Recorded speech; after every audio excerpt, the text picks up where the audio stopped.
ఛత్తీస్గఢ్తో చేసుకున్న విద్యుత్ కొనుగోలు ఒప్పందంతో పాటు యాదాద్రి భద్రాద్రి విద్యుత్ కేంద్రాల నిర్మాణాలకు సంబంధించి పవర్ కమిషన్ మరోసారి తెలంగాణ మాజీ సీఎం కేసీఆర్కు నోటీసులు జారీ చేసింది. ఇప్పటి వరకు కమిషన్కు వచ్చిన సమాచారంపై అభిప్రాయం చెప్పాలంటూ ఆ నోటీసుల్లో పవర్ కమిషన్ పేర్కొంది. ఈ నెల 27లోగా వివరణ ఇవ్వాలంటూ కేసీఆర్ను ఆదేశించింది. కేసీఆర్తో పాటు జగదీష్ రెడ్డి మరికొంతమందికి కూడా పవర్ కమిషన్ నోటీసులు పంపింది.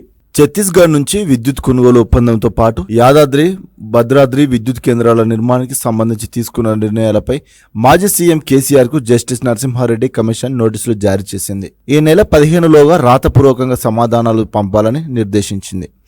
ఈ నోటీసులపై స్పందించిన కేసీఆర్ జస్టిస్ నరసింహారెడ్డికి 12 పేజీల సుదీర్ఘ లేఖ రాశారు.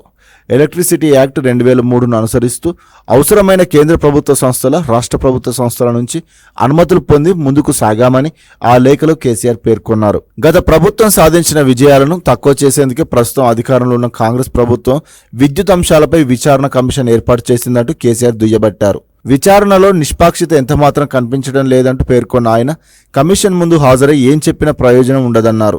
విచారణ కమిషన్ బాధ్యతల నుంచి స్వచ్ఛందంగా వైదొలగాలంటూ జస్టిస్ నరసింహారెడ్డికి కేసీఆర్ విజ్ఞప్తి చేశారు.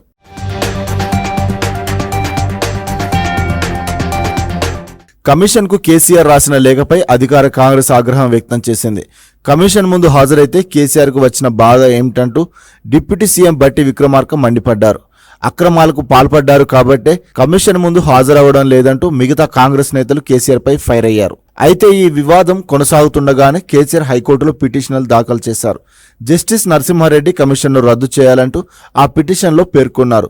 నిబంధనల మేరకే బీఆర్ఎస్ ప్రభుత్వం విద్యుత్ కొనుగోలు చేసిందంటూ పునరుద్ఘాటించారు. కాగా మరోసారి జస్టిస్ నరసింహారెడ్డి పవర్ కమిషన్ కేసీఆర్కు నోటీసులు జారీ చేసింది. ఈ నెల 27లోపు వివరణ ఇవ్వాలంటూ జారీ చేసిన నోటీసులో కమిషన్ స్పష్టం చేసింది.